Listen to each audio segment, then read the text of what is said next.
Olá pessoal, sejam bem-vindos a mais um Protivity Cast, o nosso podcast da Protivity, onde a gente discute assuntos aqui relacionados à gestão de riscos, compliance, auditoria, privacidade, cibersegurança, e a ideia é sempre trazer aqui personagens, convidados de peso para discutir temas super sensíveis aí para os executivos relacionados à gestão de riscos. Antes de começar, considerem se inscrever no canal, dar aquele joinha, aquele like pesado lá no nosso vídeo e também ativar os sininhos, né? Porque aí você consegue receber todos os Protivity Casts que a gente fizer aqui, não vai ser um.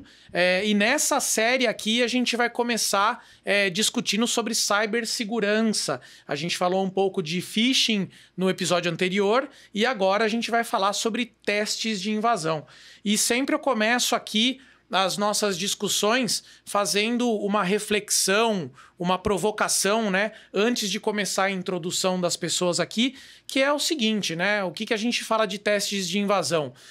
A guerra da cibersegurança ela é assimétrica, né, quer dizer, quem está do lado oponente, a pessoa que está ali tentando atacar, ela tem muito mais recursos financeiros, ela sempre está antes, né, um passo antes, enquanto que as empresas, as organizações, ela sempre está um passo depois e tem limitações de orçamento e budget, né? Os testes de invasão, eles ajudam justamente a você mudar o lado da cadeira, quer dizer, você conseguir fazer com que o hacker do bem, né? O Matheus não gosta muito dessa frase, mas o hacker do bem, o hacker ético, faça testes de invasão para se antever ao cybercriminoso. E para a gente discutir um pouco sobre esse assunto, a gente está aqui com figuras ilustres, né? O Mauro Tonon, que ele é o gerente executivo de governança de TI do Banco Volkswagen, mas ele vem aqui tirando o crachá dele e principalmente como um executivo de cibersegurança com um grande, profundo conhecimento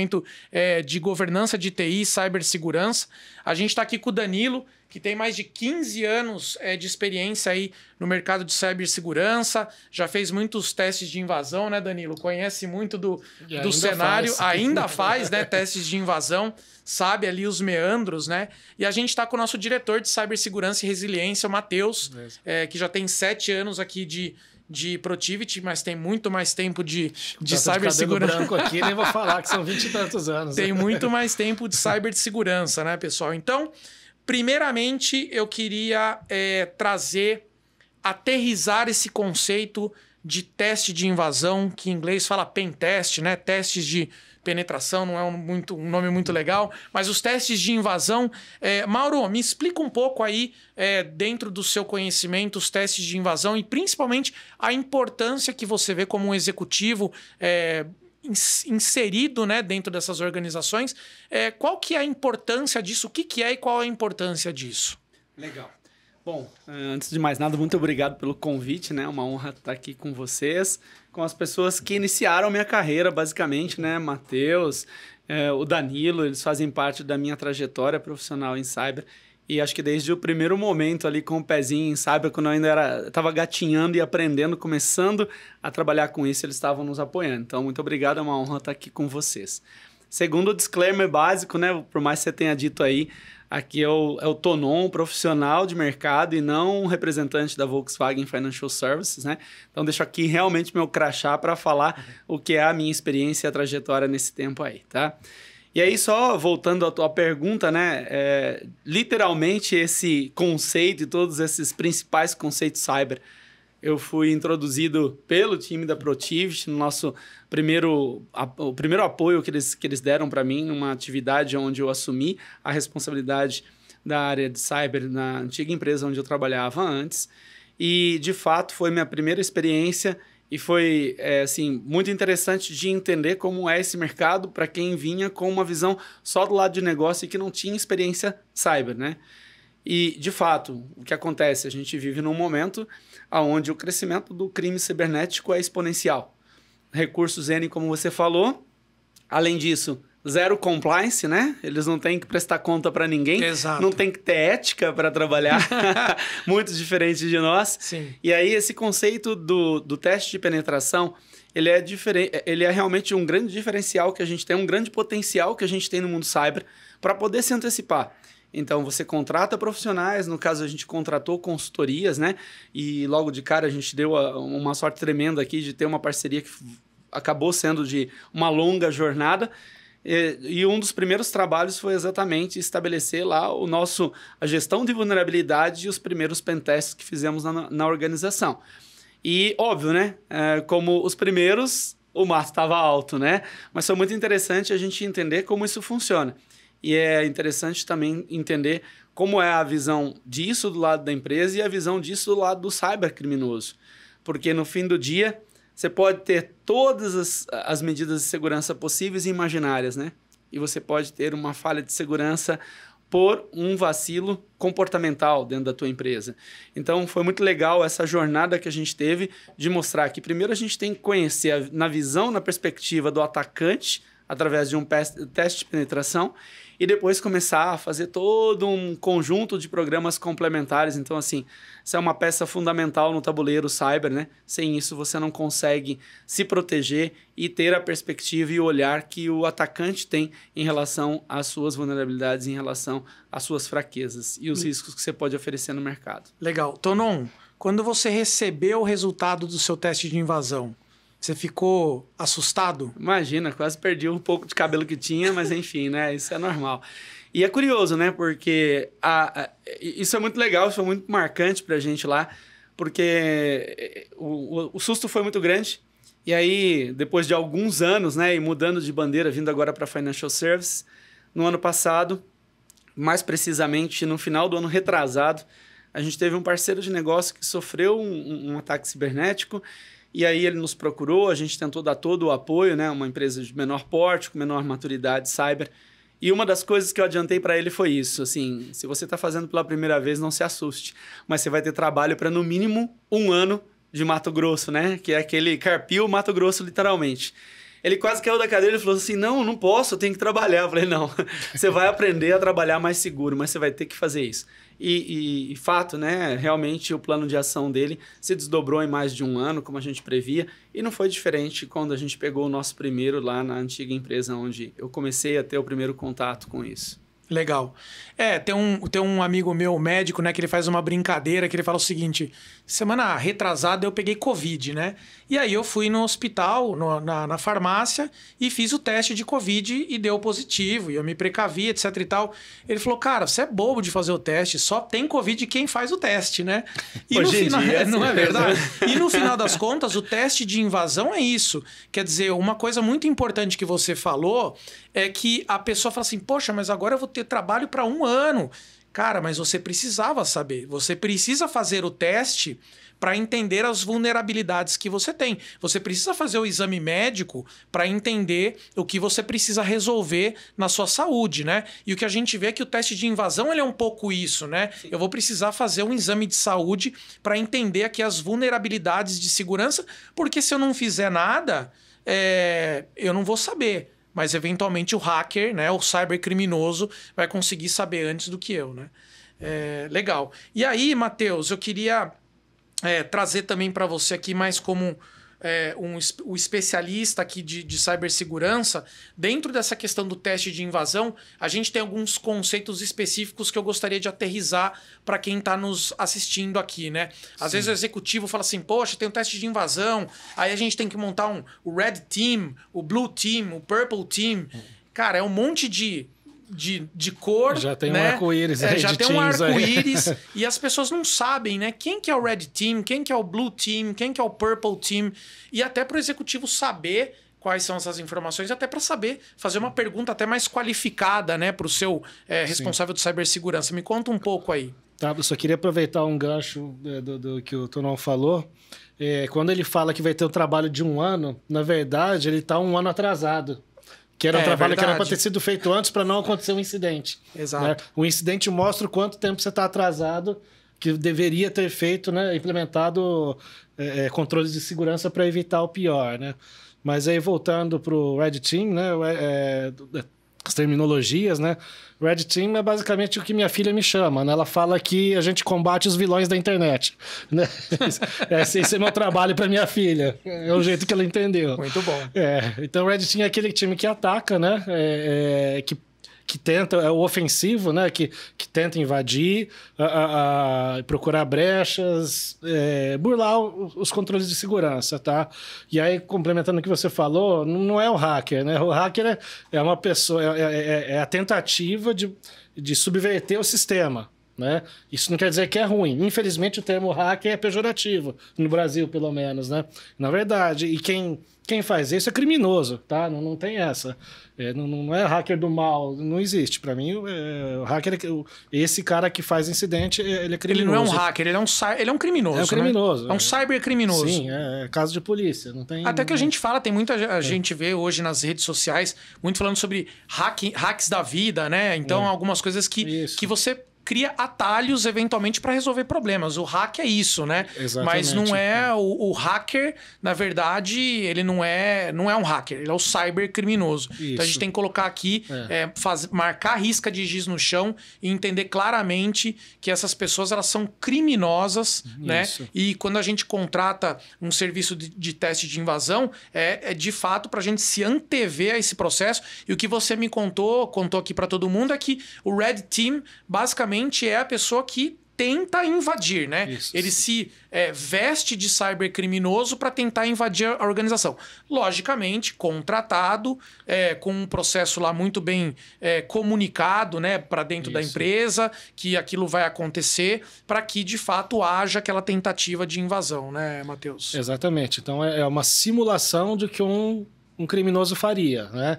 Então, tanto que a gente chega, dependendo da empresa, a gente vai questionar. Se eu chego na porta, abro e olho, eu entro e roubo os dados para mostrar...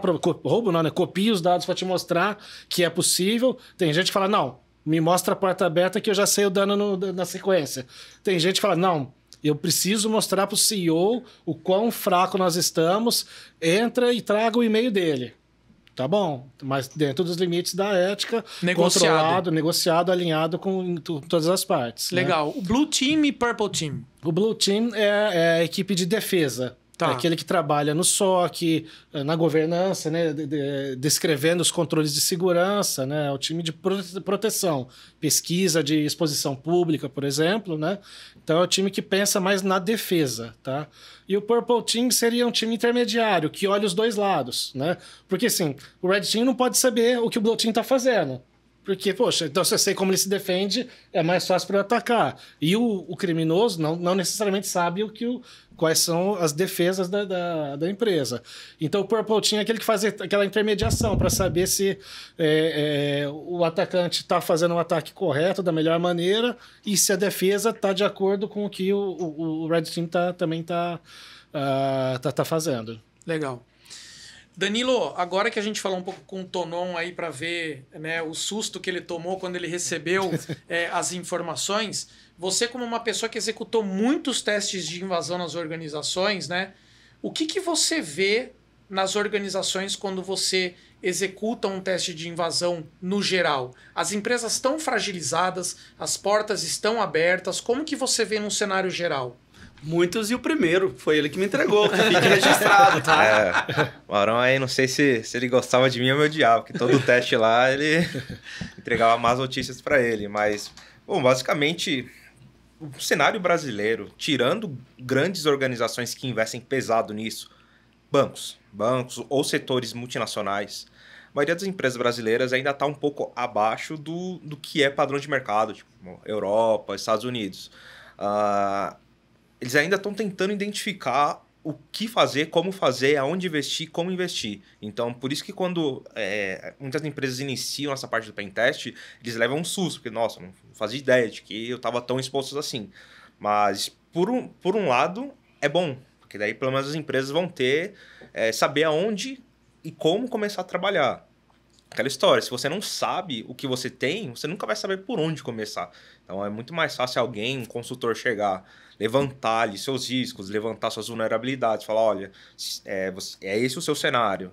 Se alguém lá, sei lá, do outro lado do mundo, remotamente no computador dele, pode entrar na sua rede, conseguir isso. Isso aqui vai ser ruim para você por esse motivo. Então, aí, isso dá um chacoalhão, assim. Geralmente, as pessoas acordam, as empresas acordam, falando, não, realmente eu preciso começar a trabalhar nisso, me preocupar, começar a criar controles, fazer programas de segurança. Enfim, geralmente é onde começa. Legal. Então, o que você está falando é que, no geral, quando a gente pega as empresas muito mais robustas, grandes, elas têm ali os seus controles, mas o geral ali tá abaixo. E você trouxe um negócio bastante interessante de dizer que, eventualmente, um teste de invasão ele pode ser uma primeira ação para que a empresa entenda suas vulnerabilidades e, inclusive, gere um roadmap para resolver os problemas, né? Acho que o Tonon falou, poxa, eu tenho trabalho para 1 ano. O Matheus falou, não é que você tem trabalho para 1 ano, você está 1 ano atrasado, vamos resolver o problema. Mas pelo menos aqui o que vocês colocaram e que talvez o Danilo esteja corroborando é de fato que pelo menos agora você sabe que você tem 1 ano de trabalho. Antes você nem sabia. Verdade. Quer dizer, eu estou exposto, eu não sei quão exposto eu tô, eu não sei nem por onde começar. Então o teste de invasão ele serve para isso, para eventualmente eu criar um roadmap de implantação? Sim, definitivamente. Só é importante lembrar que o teste de intrusão ele é uma das etapas, ou como se fosse um exame que você faz. Então, por exemplo, se você vai no médico, cardiologista, ele vai fazer um exame específico para o seu coração. Então ali você vai ter o diagnóstico do seu coração. Pode ter problemas ali ou não. Então, não dá para você ir no médico, querer fazer um check-up geral e passar só no cardiologista. Então, isso vai muito alinhado com o que o Matheus falou sobre os times, o Red Teaming, o time. Cada um tem uma visão. Então, não adianta você querer fazer um check-up geral da sua saúde e passar só numa especialidade. Você vai ter que passar no famoso médico geral, ele vai dar ali uma olhada geral e vai falar, ó, vai nesse aqui, mas não adianta você olhar somente pedaços da sua organização. Ou seja, o Pentest ele vai te trazer sim um roadmap, ele vai te trazer muita informação, te mostrar vulnerabilidades, porém outros serviços vão trazer visões complementares àquelas ou até novas visualizações que o Pentest não vai trazer. Por conta de escopo, tá? O Pentest ele tem um escopo muito bem definido e objetivos muito bem definidos. O objetivo do Pentest é simular um atacante externo. Simular um ataque interno ou externo, né? Simular alguém que queira fazer algo de ruim com a sua empresa. Então, nessas condições, o Pentester ele vai procurar diversas brechas para conseguir atingir aquele objetivo. Mas ele não necessariamente vai, por exemplo, pegar algo específico, um serviço específico, e detalhar como que está todas as configurações de segurança e etc. Então, isso já é um outro serviço. Legal.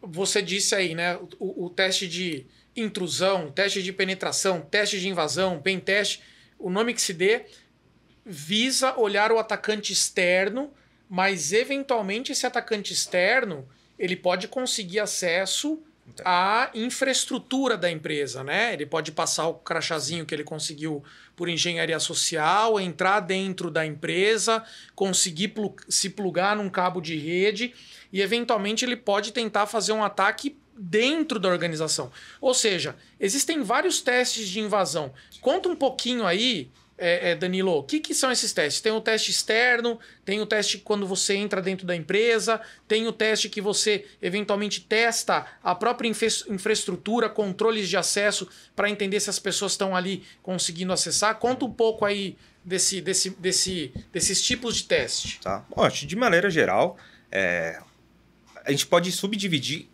alguns tipos de pentest mais comuns, mas você pode fazer pentest com um escopo pré-definido que você quiser. Você pode definir um escopo e fazer ele. Matheus, quer? Não. Então, basicamente você pode criar alguns pré-escopos e executar esse escopo. Mas o que é mais comum hoje em dia, né? Alguns escopos ficaram muito comuns. Então, por exemplo, hoje nós temos pentest externo, que seria a visão de um atacante externo tentando entrar na sua infraestrutura. Então, o cara simular um atacante, sei lá no outro lado do mundo, tentando se conectar. O escopo dessa pessoa, desse atacante do outro lado do mundo, vai ser diferente do escopo que ele vai ter de um atacante interno. Ou seja, aqui eu vou simular um colaborador mal intencionado, um administrador de sistemas que já está querendo fazer alguma coisa ruim com a empresa. Então já é uma outra perspectiva. O pentest interno, diferente do externo, como o próprio nome sugere, é de alguém que está dentro da empresa. E a partir daí do pentest interno, a gente temos várias variações. A gente pode ter um pentest interno simulando um colaborador, simulando um administrador, simulando um servidor, enfim. Terceiro também. Simulando o terceiro. Muito, né? Então, temos várias visões diferentes para chegar no mesmo resultado. Basicamente, é responder a pergunta: se essa pessoa aqui quiser me invadir, o que ele conseguiria? Então, essa é a ideia do pentest externo e interno. Temos alguns outros escopos específicos, como, por exemplo, o pentest web, que é quando a empresa quer verificar a segurança de uma aplicação web somente. Então, ela não está muito preocupada com a infraestrutura interna e externa naquele momento. Eu quero ver a minha segurança da minha aplicação. E aí temos pentest de APIs, temos pentests focados em nuvem, né, que seria o cloud computing, enfim, qualquer escopo mais que você específico, crie, né, dentro exato, da infraestrutura aí de TI. Exato. Legal. Quando você quer colocar a lupa em algum lugar, mobile, por exemplo, aplicativos no mobile. Porque o cara já sabe mais ou menos aonde que é o problema dele, né? Tonon, você aí entendendo a importância do pentest, né, e já tendo passado por um pentest, como que você vê hoje um executivo de uma organização que não está dentro desse cenário de cibersegurança, de governança de TI? O que esse cara deveria perguntar dentro da organização para saber se ele está tranquilo sobre os aspectos de cibersegurança, eventualmente provocando o executivo dele para um pentest? Quer dizer, ele fala assim: cara, eu vi aqui o podcast o ProtivityCast falando sobre teste de invasão, eu quero ir lá fazer algumas perguntas de provocação para o meu time para eventualmente saber se eu estou tranquilo em relação a esse tema. Bom, primeiro tranquilo, acho que ninguém vai estar. Nunca, Se tiver, me arruma aí uma vaga que eu quero, né? Acho que nenhuma empresa, em nenhum lugar no mundo, dado o cenário que a gente vive, tanto aqui... Aliás, né? Uma estatística muito triste, em 2023 a gente chegou em segundo lugar, né? O Brasil é o segundo país mais atacado por hackers no mundo. Então, tranquilidade está longe do cenário de quem trabalha com tecnologia, com quem trabalha com segurança. Mas eu acho que a pergunta-chave é a seguinte: quais são os nossos problemas? Porque toda organização ela tem uma tendência, né, e na tua liderança, em predominantemente mostrar as coisas boas que se faz. Mas é difícil, às vezes, você abrir aquela caixinha de... o lado negro da força, né? Aquela caixinha de Pandora e falar assim: não, beleza, a gente já fez isso, isso e isso. E aí também tem uma questão super importante, né? Que seja uma consultoria ou alguém de dentro da empresa, novo ou antigo, ele nunca pode criticar ou condenar a questão do cenário em que se encontra uma organização. Aí isso se dá um nome de consciência organizacional. Sim. As coisas estão de uma forma porque existe uma razão, né? Seja ela um contexto de capacitação, seja um contexto de visões diferentes para aquele momento. Existe uma realidade dada que pode ser melhorada, mas ela está ali. Exato. E acho que a melhor pergunta é, de fato, quais são os nossos problemas, quais são as nossas dores? Porque quando a gente quer, de maneira aberta, tranquila, sincera e serena, conhecer quais são os problemas, você dá liberdade para os times trabalharem nessa perspectiva de mostrar de verdade quais são os desafios que vão muito além de todo o esforço e conquistas que aquela organização já obteve pelo trabalho realizado, digno, correto e etc. Mas sempre vai ter alguma coisa a melhorar. Então, acho que a palavra-chave ou a pergunta-chave que ele deveria fazer é: o que temos por trás de todo esse trabalho bonito e bom que a gente faz, né? Quais são as nossas fragilidades? E eu acho que para um modelo, particularmente pensando, né, na minha cabeça, que faz muito sentido, é olhar no bottom line para risco. No fim do dia, tudo isso que a gente está falando aqui sobre cybersecurity, ela tem no final da cadeia uma questão chamada risco por trás. E quando a gente fala essa linguagem de risco, para uma empresa de maturidade média para elevada, fica uma linguagem muito mais comum, principalmente no nível executivo.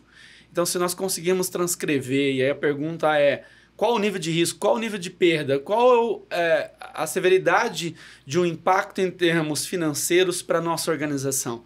Você sensibiliza muito mais o C-Level. É uma pergunta que o board tem que fazer para os seus executivos e para o seu corpo gerencial. E eles têm que mostrar com esse impacto. Mas não é uma tarefa fácil, né? Você transformar algo qualitativo em um risco quantitativo preciso, você precisa de uma outra maturidade na organização que vai muito além da maturidade cyber, que tem a ver com a gestão do risco, a maturidade corporativa do risco como um todo. Gestão de risco corporativo. corporativo. Gestão de risco corporativo, Enterprise Risk Management. Mas quando você coloca nessa perspectiva, você tem uma chance de ser muito mais efetivo dos dois lados. Tanto na perspectiva do executivo de colher as informações mais precisas, quanto do time, do seu corpo técnico, falar uma linguagem mais compreensível pelo board. E facilitar, obviamente, essa transição. A gente não faz segurança se a gente não tiver investimento. Isso é uma premissa muito unilateral, né? Não tem como, não tem outra saída. E aí, né, a pergunta que sempre é feita quando a gente vai falar sobre recursos nas organizações. Ah, beleza, está pedindo dinheiro, mas isso aqui é o suficiente? Não. A primeira resposta é não. Não vai ser, certamente não vai ser. Porque a gente tem uma questão que a visão ela sempre vai ser nesse conceito, né, de mato alto. E aí, quando você carpe o mato alto, o que está baixo cresce. Porque ele toma mais luz, ele pega mais chuva, ele pega mais sol. Né? E aquilo toma visibilidade. Então, é uma luta sem fim. Né? Todos os dias, todas as organizações vão ter que aumentar, né, a sua lupa, o seu controle nisso. Então, na minha visão, se a gente levar para o lado de risco, a gente consegue ter uma visão muito mais que sensibilize realmente todo mundo. E de prioridade, né, Tonão? Porque um ponto que você colocou talvez a primeira pergunta quais são as nossas maiores fragilidades do ponto de vista de TI? E se, eventualmente, o seu profissional falar nenhuma, temos um problema. Com certeza. Porque fragilidades existem. Temos um problema com o profissional, né? Começa por eles. Porque, começa por ele. Porque se ele fizer isso, é uma questão, eventualmente, de discutir cultura, porque o cara tá com medo, porque fragilidades existem. Perfeito. E elas sempre vão existir, né? E acho que um ponto que você colocou também quais são os nossos sistemas mais sensíveis para a gente conectar isso ao risco. A gente tem uma metodologia que a gente chama do BIA, do Business Impact Analysis, né? Que é quando você vai numa organização e você faz um mapeamento dos ativos de TI e entende qual que é a sensibilidade, a criticidade dele para o seu negócio. Eventualmente um ERP você não pode ficar um dia sem, mas eventualmente um sistema outro ali de emissão de passagem, etc e tal, você está mais tranquilo. Então, o que você coloca eu preciso entender as fragilidades dentro das prioridades que eu preciso tratar. E assim, eventualmente, um executivo de segurança de informação consegue orçamento para, pelo menos, defender, né, a priorização ali de proteção para os ativos mais sensíveis.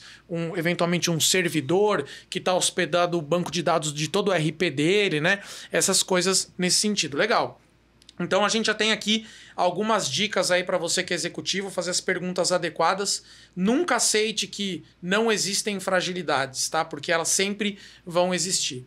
Matheus, me fala um pouquinho aí agora de casos curiosos, cara. O que você viu aí dentro de testes de invasão? Logicamente, não vamos citar... Quebrar a confidencialidade. Não vamos citar cliente, né? Mas vamos citar casos... interessantes, eventualmente, que você fala assim, poxa, tem alguns contratos que a gente faz que, eventualmente, o cara pede ali que eu entre no e-mail dele, né? Sim. E eu tire um print. Eu participei de projetos já, onde a gente entrou dentro do e-mail do CEO, a gente tirou um print e botamos lá no PowerPoint para falar, olha, caso haja alguma dúvida...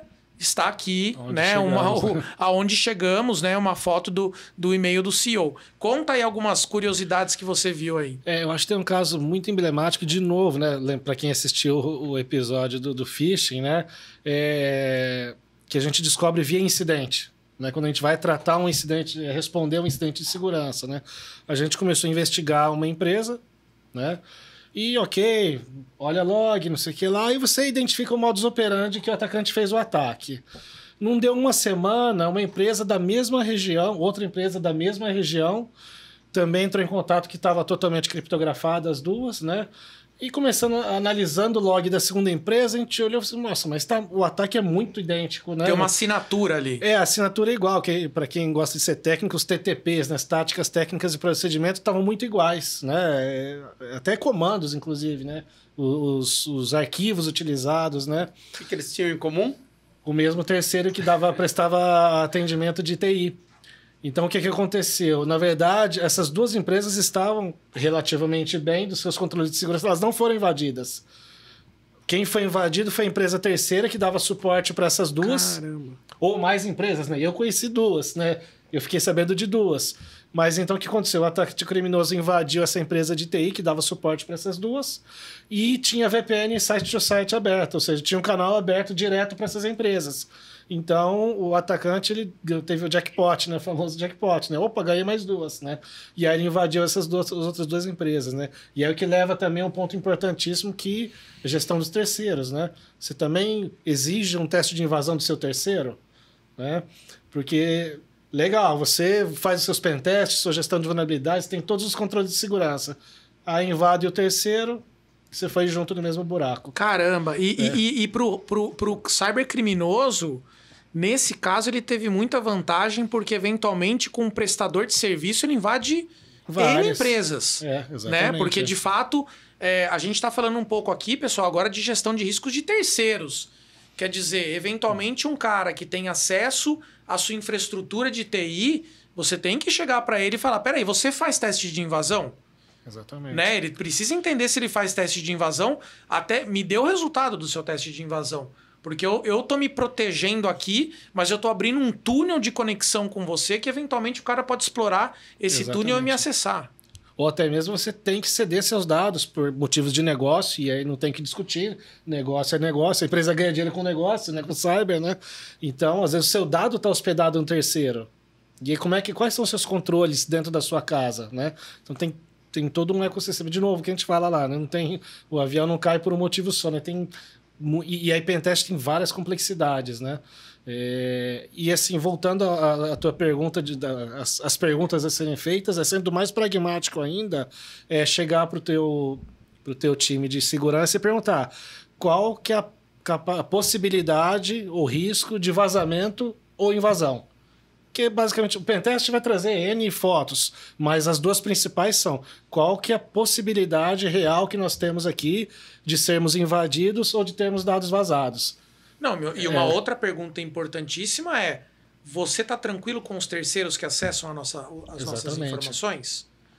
Porque às vezes o cara fala, não, as fragilidades existem, elas estão monitoradas, né, Tonon? Elas estão monitoradas, está tudo controlado aqui. Mas eventualmente a pegadinha mas e os terceiros que acessam as nossas informações? Curiosamente, a gente está fazendo um trabalho em um conjunto de terceiros que é super crítico para o nosso negócio, com o apoio da Protiviti, inclusive, para mapear, não só fazer um pentest, mas um assessment de maturidade de segurança como um todo.